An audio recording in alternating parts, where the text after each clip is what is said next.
Feuillien Grand Cru.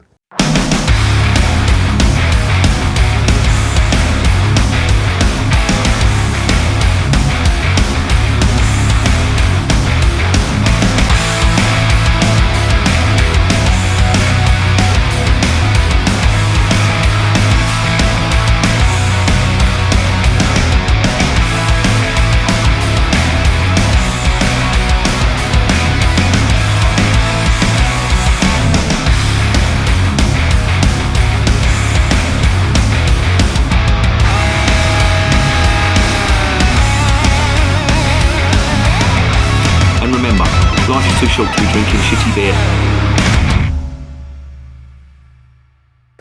Greetings. Welcome to another edition of Bands, Bikes and Booze Reviews. This is one from the Feuillien Brewery, which is based in the Walloon part of Belgium. And I quite like this brewery. I've tried quite a few of theirs before, and yeah, I'm impressed. They do some good stuff. I've tried their triple, which is reputed to be the best triple in the world. It certainly was good. The Blond was really nice. They did a Brune, which I really liked as well. But the one that stood out for me was the Christmas beer. That was one of the best Christmas beers I've tasted. It was fantastic.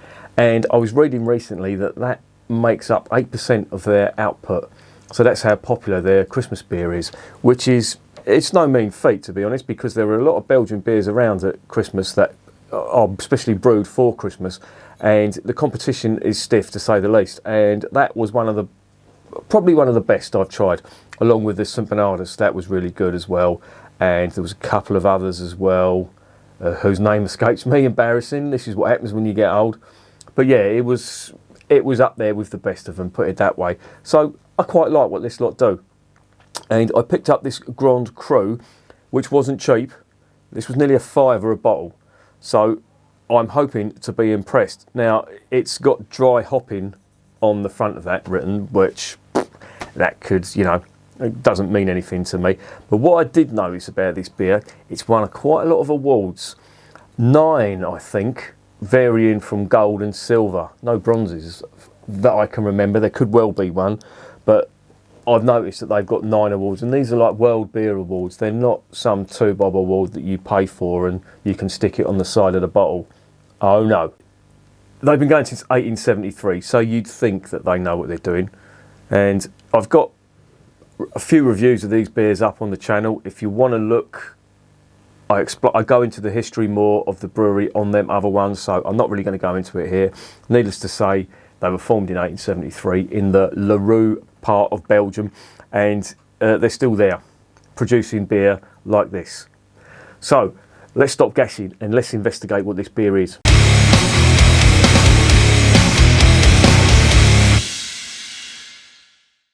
Now, they've got this down as a Grand Cru, and I was having a little bit of a conflab with a subscriber.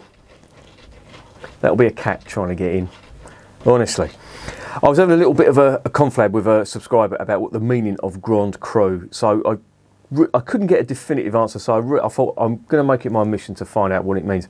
And apparently, Grand Cru, when it's referred to as a beer, it's a wine term, but it's used on beers, usually Belgian beers, to be honest. And it can mean a number of things. It can mean a seasonal beer. It can mean a beer specially brewed for an occasion, for example, a holiday beer, Christmas beer, festivity beer of some description. The basic premise is it's a very strong version of an original style. So, for example, in this case, this is a very strong blonde. It's 9.5%, so you've got to take it easy with this stuff.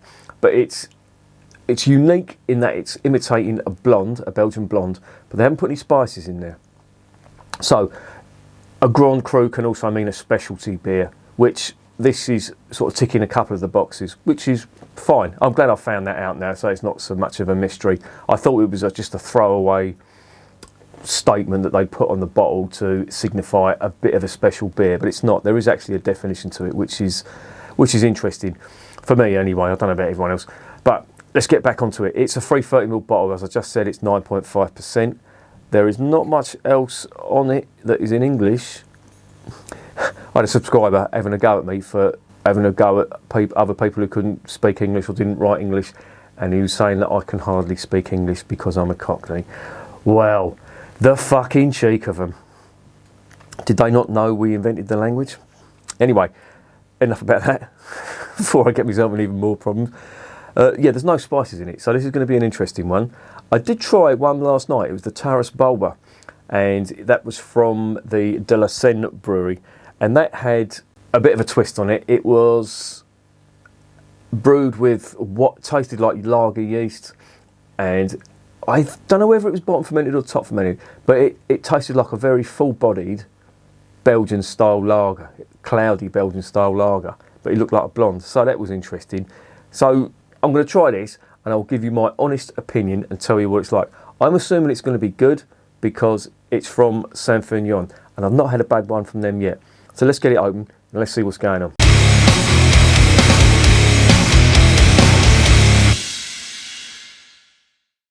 Right, this is the type of glass it's supposed to be drunk out of. I don't know what that glass is called, but it's supposed to be drunk out of one of them. Now, I found with these glasses that you don't normally get the whole of the bottle in there. So I might struggle because these beers are really lively. This has had a secondary fermentation in the bottom as well, and when it has that, the carbonation is off the scale. So I'm just going to get this open. I'm going to pour it straight in because I don't want it going everywhere like it did yesterday. Is this going to happen? Yes, it is. Yeah, fucking bastards! You've got to be careful with these beers. These Belgian beers. I don't know what it is though. They just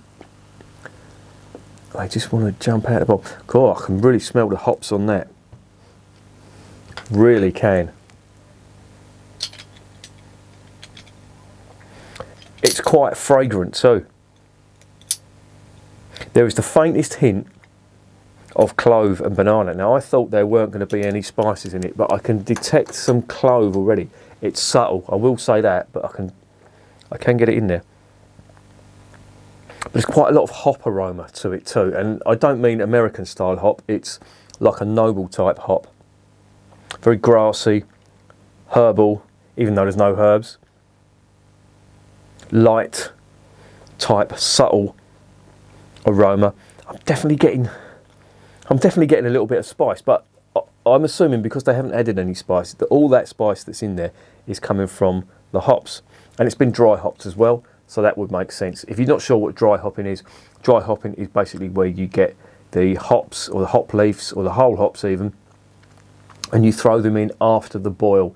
Now what that means is they will impart more flavour and less or hardly any alpha acid, which gives it its bitterness. So you really are getting the flavour of the leaves when you dry hop. And you do see that on a lot of American style beers, especially the IPAs. You know, they have dry hopped and double dry hopped and triple dry hopped and God knows what else. But all that means is it's just they've been thrown in there after the boil. And if you study hops, you'll see that the same hop can give off different flavours depending at which temperature it's added to. So if you add it, the rule of thumb is if you basically add it during the boil, it will release alpha acids, depending on the hop, not all hops, but depending on the hop, it will release a lot of bitterness. And if you put it in afterwards, then you get more of the leaf flavour, if you like. So there you go. Now I've managed to get that all in a glass, which is handy, because it means if there's any yeast in there, that has gone in there too, and it's given it a bit of a haze to it. A lot of carbonation there. I don't know whether you can see that or not. The head is huge. That's like a 3-finger foamy white head. It's massive. I don't know whether that's going to last long because it's 9.5%, and as you know, alcohol will dissolve carbon dioxide. So this head, I don't think is going to last long. So before it dissipates, let's get it down my fat Gregory Peck.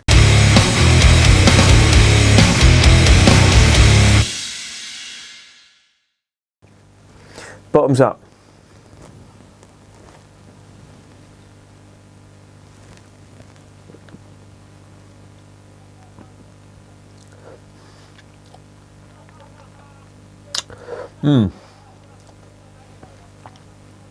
Right, there's a lot going on with the yeast in this. Oh, hot bitterness on the arse end. Yeah, the yeast is the usual banana and clove. That's what I'm getting from it, which is quite nice. There's no added spice, so you're not going to get coriander, you're not going to get any pepper, etc. And it does taste like a Belgian blonde. Little bit of alcohol warming going down there. The ethanol's not big, which is nice.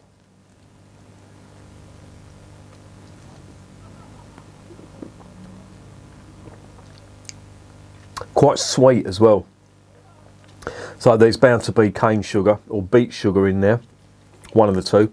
Invert sugar, to coin the phrase. Usually it's like what the Belgians call candy sugar, which is derived from sugar beet, and it's caramelised and then put in there, and it gives it a unique flavour. This tastes like a very, very good blonde, I have to say. And at 9%, I really wouldn't know it had that amount of alcohol in it. They've disguised the ethanol quite well.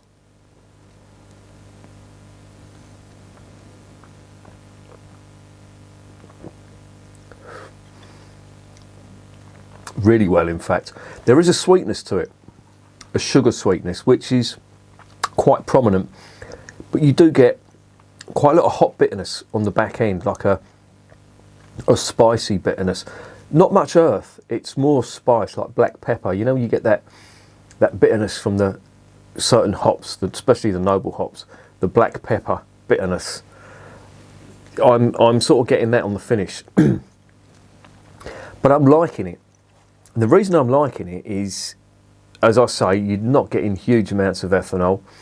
It tastes very full-bodied.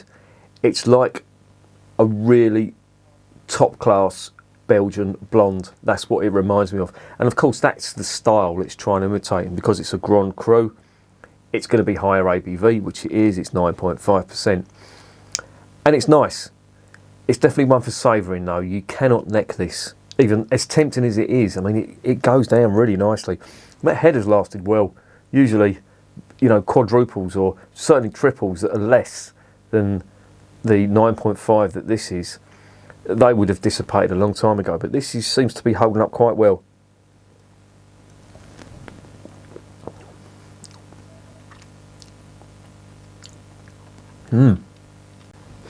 This beer is one to be sipped and savoured because it's quite complex, and I'm getting a lot of different flavours with each mouthful. So maybe I should calm it down a little bit. But I'm getting a lot of different flavours. As I said, I'm getting the subtle banana and clove. That's definitely there, coming from the yeast. There's some nice hot bitterness on the back end.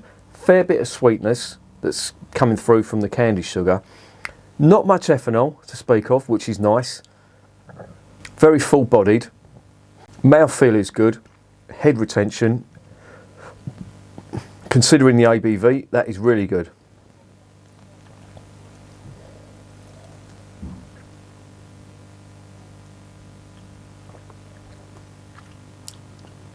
And for a beer that doesn't contain any added spice, there's still an element of spiciness which is coming from the yeast and the hops. I think that's a really good one. A very, very good stab at a Belgian blonde. In fact, it's more than a good stab. That is a real top-notch Belgian blonde. I like that. That's good.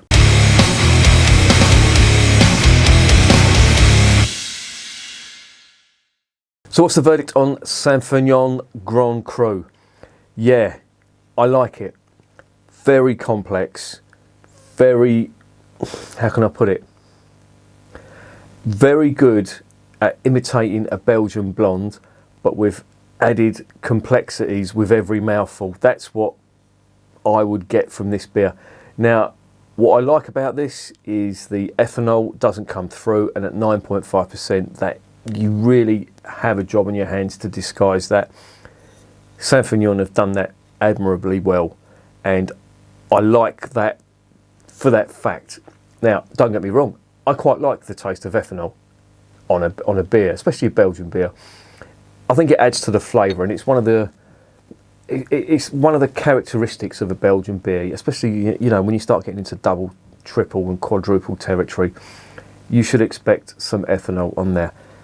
Not much on here that I can detect, so that gives way to more flavour from the other ingredients, which is nice. And yeah, I like it. Now, there's a couple of drawbacks with this. the price for starters. Nearly £5 a bottle, £4.84 I think this cost me. That's not going to be for everyone, and that's for 330ml. Now, if you're a fan of craft beer, you would be used to paying that sort of price for a 440ml, possibly even a 330ml bottle or can. You could do a hell of a lot worse if you're used to paying them sort of prices. Your average Joe, your average drinker is probably going to give this a swerve, because at a £5 for a bottle of this, you could get 4 bottles of, I don't know, well, you could get 4 cans of Stella or whatever, but I wouldn't fucking advise that. You could get 4 bottles of Budvar and still have change out of it. Even the Sainsbury's Pilsner if you're into lager. The Belgian, if you want 4 Belgian blondes for that sort of price, you could get Leffe, but I really would not recommend that. Leffe really isn't a good representation. Yeah, this is one of them beers that if you want to try it, you're going to have to part with your money. And for that, I'm going to sort of knock a mark off of it. And trying to get hold of it as well is quite hard. They do it on Beers of Europe and Beer Sniffers. I've looked recently at Beer Sniffers, it's sold out. I think Beers of Europe, it was sold out as well. So it's relatively hard to get hold of. Now, I don't know whether Marks and Spencer's are doing this, probably not, but they do some of the Saint-Feuillien Belgian beers. Marks and Spencer's get things right when it comes to beer. They're really good at hunting out good beer, and they do some of the Saint-Feuillien range. They certainly do the Blond, which is really nice. I don't know whether they do the Triple, but the Triple is reputed to be the best in the world. And I have to say, I don't know whether it's the best in the world, but it's certainly a good one. And this is good as well.